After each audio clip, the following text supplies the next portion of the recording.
Halo para calegkawan manusia bumi, apa kabarnya dimanapun kalian berada? Masih sehat?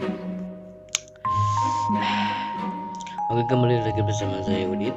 Dimana kali ini saya mau merangkum sebuah film, alur cerita film dari Korea Selatan, yaitu yang berjudul Dorlock. Film ini dirilis pada tanggal 5 Desember 2018 lalu, disutradarai oleh Lee Kwon dan dibintangi oleh artis terkenal Kong Hyun Jin yang main drama Master Sun itu. Dorlock sendiri merupakan film bergenre thriller misteri yang berkisah tentang seorang wanita bernama Kyung Min yang ditinggal sendirian di sebuah apartemen. Dan oke lah, tanpa berbacot ya, cukup simetriskan posisi rebahan kalian, dan jangan lupa sebat gitu. Dan inilah cerat.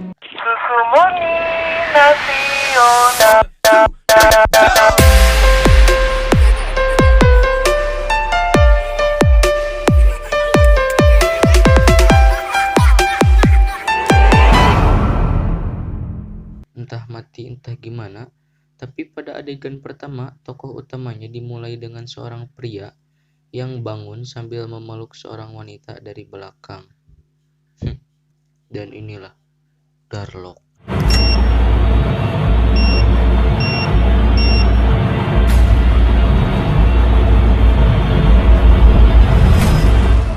Suatu saat, Hyumin merasa aneh ketika menyadari bahwa kunci pintu apartemennya yang berupa doorlock itu dibiarkan terbuka, tampak kotor dan berminyak. Hyumin pun mengganti kode pintunya.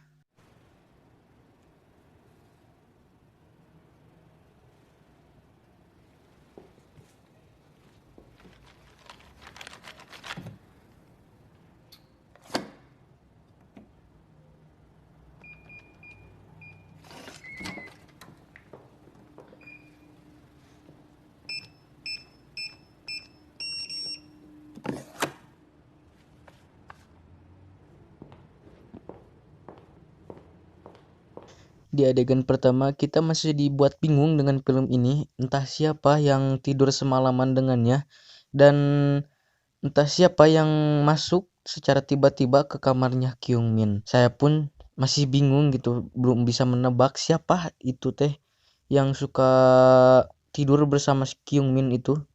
Dan oke, lanjut. Sebenarnya ia selalu merasa bahwa ada sesuatu yang tidak beres sedang terjadi, tapi ia tidak tahu apa yang tidak beres tersebut.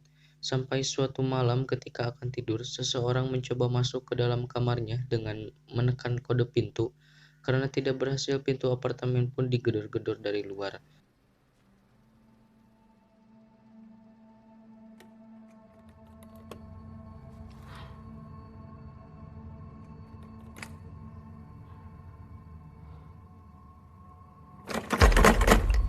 Merasa khawatir dan ketakutan, Kyung Min pun memanggil polisi, tapi karena tak ada bukti, ia pun diabaikan. 파손한 것도 아니라면서요. 네. 그러니까 말 그대로 집 안에 들어온 것도 아니고 집 앞에서 문만 두드리다 갔다 그거네요, 그죠? 그 사람이 이걸 버렸다는 증거도 Dan 없고. nyatanya Saraya, memang ada seseorang yang selalu datang ke kamar Kyung Min tiap malam, mandi di kamar mandinya, makan di dapurnya, bahkan tidur bersamanya. Anjing OKRA. Dan mungkin dari beberapa kalian bertanya, kenapa si Kyung Min ini tertidur pulas gitu ketika dia sedang ditiduri dan sedang dienceroti gitu. Kalian pasti bertanya, saya pun bertanya, kenapa dia itu terlalu pulas gitu tidurnya sampai dia tidak nyadar gitu. Dan usut punya usut, si pria ini teh memakai obat bius gitu supaya sehingga si Kyung Min ini tidak memberontak saat ditiduri dan dienceroti. Dan usut punya usut,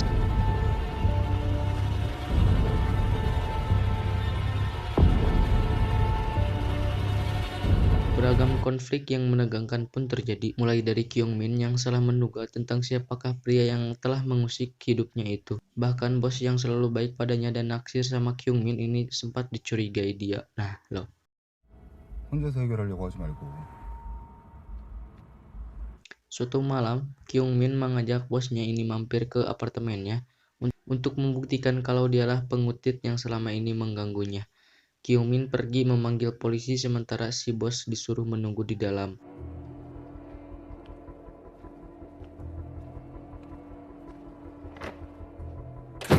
Dan betapa terkejutnya saya dan para polisi ketika sampai di apartemen dan pintu terbuka, si bos mati tergantung di gagang pintu. Jadi bukan dia pelakunya. Sungguh misterius sekali.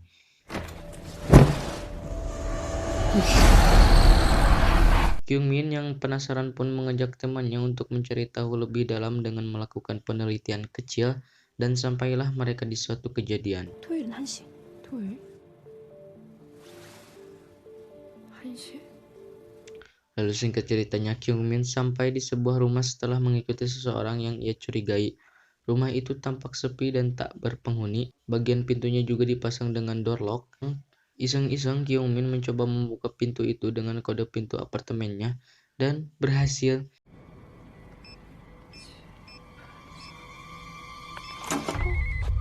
Ia pun masuk ke dalam rumah yang menurut saya itu serem sih menurut saya.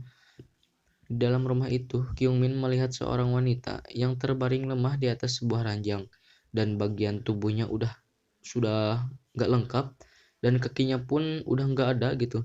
Saya ngeri banget gitu pas melihat adegan ini. Beberapa detik kemudian si pria misterius itu pun masuk ke dalam rumah. Kyungmin yang terdesak bersembunyi di balik pintu sambil menahan ketakutan, apalagi saat si pria itu berbicara pada si wanita bahwa ia sudah menemukan wanita lain yaitu Kyungmin.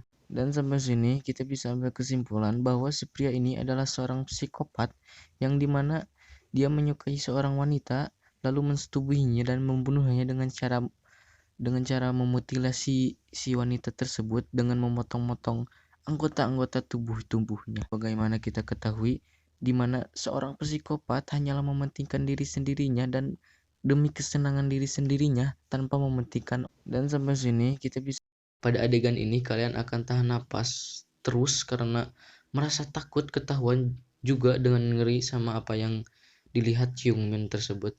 Kyungmin pun berusaha keluar dengan susah payah menghindari si pria sambil mengendap-endap di balik perabotan rumah.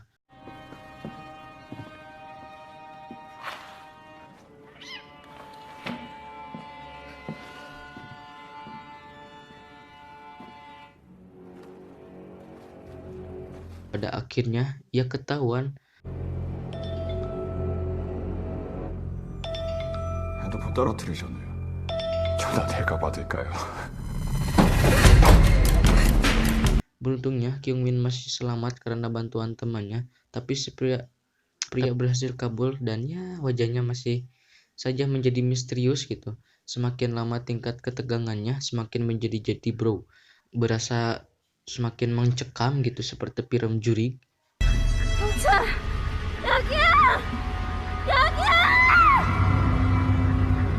Dan polisi sempat mencurigai jika Kyungmin ikut terlibat dalam pembunuhan itu. Akibat dari kasus itu, Kyungmin lalu dipecat dari pekerjaannya. Sedih. Kyungmin yang mulai merasa tidak aman lalu mencari apartemen lain untuk pindah, dibantu dengan rekan kerjanya, yaitu Yojo. Mereka mulai mencari cara untuk menemukan si pengutil sekaligus pembunuh yang selalu mengganggunya itu. 기다리시냐고 고생 많았습니다. 저희가 마무리할 테니까 들어가 주세요. 그 남자가 맞아요? 네, 거의 확실해요. Lalu kecurigaan pun beralih kepada si customer bank, di mana si customer bank ini merupakan pelanggan yang merupakan pelanggan pada saat itu, di mana si customer tersebut merasa dipermalukan oleh si Kyungmin, yang dimana lalu si customer tersebut mendatangi apartemen Kyungmin yang dulu, di mana dia bertemu dengan seorang pelayan apartemen tersebut dan motor liwat. Bangsa. Dan lalu dia memarahi si pelayan tersebut sehingga dia langsung pergi dan entah kemana. 아, 왜 얘는 집에다가 연락도 안 하고 이사를 가는 거야, 진짜. 그럼 전화를 해보시죠.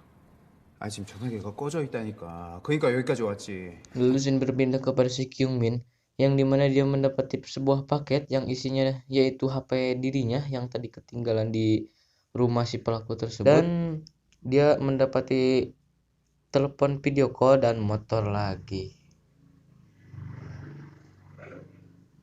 Anjing. Dan si pelaku memvideo call si Kyungmin, yang dimana si pelaku sedang berada di apartemen temannya tersebut. Dan motor lagi. Bangsat.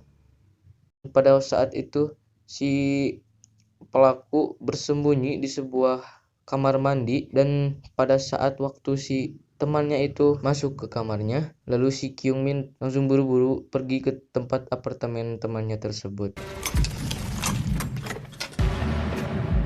Namun pada saat waktu dia mendobrak pintu apartemen temannya itu, lalu dia digagalkan dengan si customer tersebut dengan dia mencekiknya lalu ingin membunuhnya. 잘도 뛰더라. Ketika semua sudah terungkap dan si penjahat sudah ditangkap, Kyungmin masih merasakan ada orang lain yang masuk ke apartemen barunya. Ia lalu teringat jika polisi memberikannya kamera CCTV berbentuk penguin yang ia letakkan di rak buku. Begitu Kyungmin mengecek CCTV itu, ia begitu kaget dan ketakutan ketika mereka beberapa menit yang lalu seorang pria masuk ke dalam kamar apartemennya dan bersembunyi di bawah kasur di mana ia sedang duduk sekarang.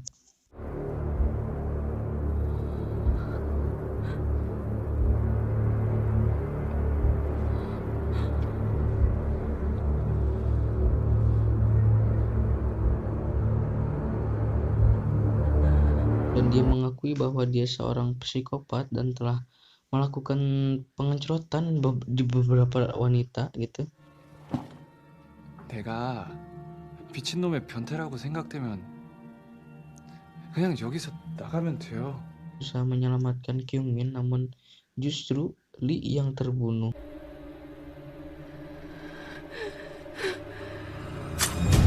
Lalu Kyungmin mulai terancam, namun dia memberikan perlawanan.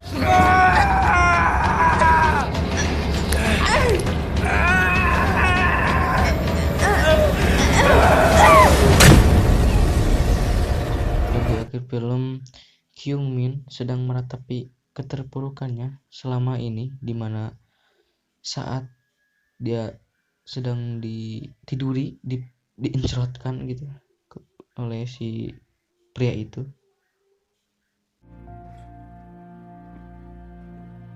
Tamat ending yang cukup menegangkan. Dari keseluruhan film ini cukup menegangkan dan cukup membuat sensasi kita naik gitu, karena cukup penasaran dan cukup dibuat bingung dan susah ditebak gitu film ini, hingga kita bisa ambil kesimpulan dari film ini gitu.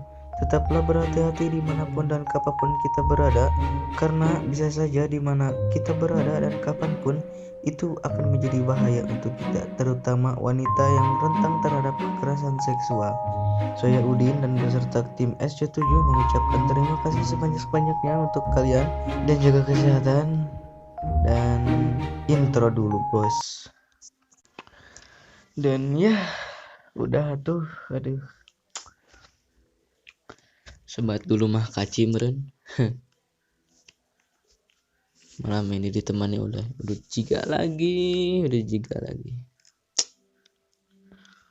Nah, apa deui?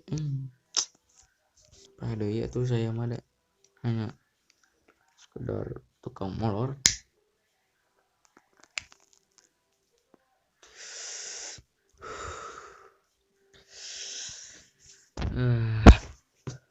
Sudahlah, saya mah tidak mau berbacot-bacot karena saya teh mau ngopi ini teh.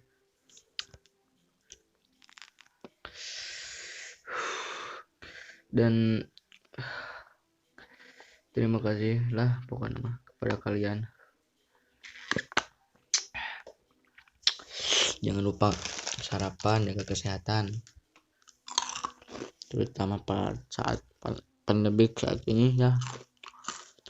Dan udahlah, bye bye.